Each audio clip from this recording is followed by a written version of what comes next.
এটাই তোমার সামনে হাজির করে দিছি। তারপরও এমন একটি সম্পর্কে তুমি কিভাবে জড়ালা? আমি কাকে কি বলতেছি? এতটুকু বিবেক, এতটুকু মনুষ্যত্ববোধ যদি তোমার থাকতো তাহলে এমন একটি সম্পর্কে তুমি কখনো আসতে পারতে না। অনেক হয়েছে, এত কিছু দেখার পর আমার পক্ষে আর তোমার সাথে সম্পর্ক রাখা সম্ভব না। তুমি আমার সাথে প্রতারণা করছো, তুমি আমাকে ধোঁকা দিচ্ছ। আমি কোনোদিন তোমাকে সুন্দর করতাম না, আমি তোমাকে কোনোদিন সুন্দর করি নাই।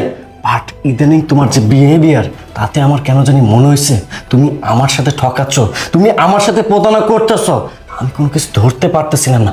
আজকে সব সত্য আমার চোখের সামনে চলে আসছে।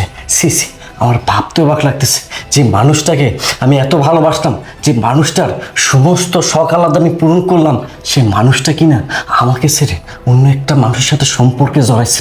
কেন জড়াইছো? কিসের জন্য জড়াইছো? এত কিছু জানার আমার আর দরকার নাই, আমি এত কিছু জানতেও চাই না।